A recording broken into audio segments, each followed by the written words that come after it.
Hi, it's Aviator Joe again. I just made a big decision that alters the trajectory of my pursuit of flight.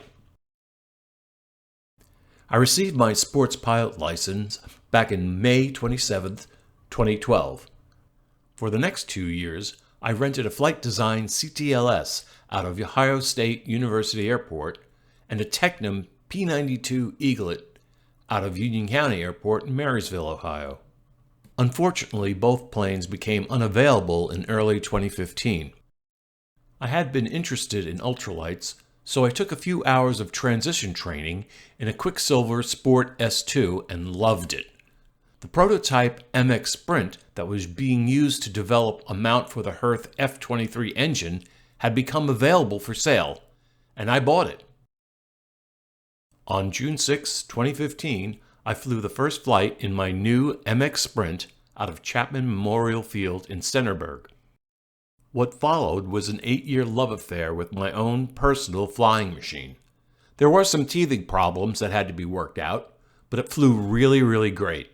I added an instrument pod, brakes, larger tires, a trim tab, and I learned to rebuild my carburetors and fuel pump in the process. I put the MX's cross-country ability to the test by carefully planning flights to airports up to 20 miles away. Not too bad for 5 gallons of gas. I also learned the art of flying low over fields, turning my MX into an airborne dirt bike. In those 8 years, I flew 385 flights for a total just shy of 230 hours. But the MX had its limits, and a big one for me was not having the ability to take people for rides. My wife and adult children really missed flying with me. And why not? I'm charming. I started renting the CTLS again to reacquaint myself with light sport flying.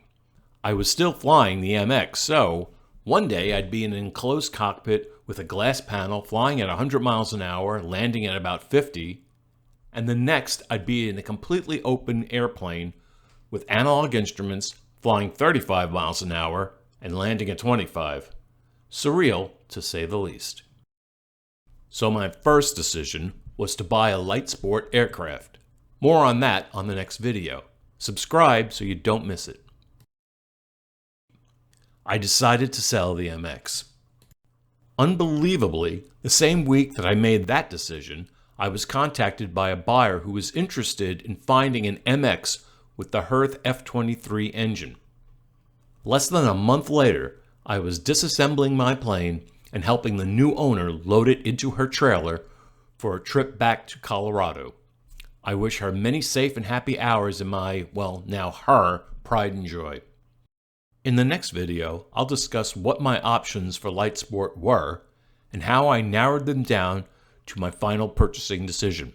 Please like, subscribe, and comment. Happy landings!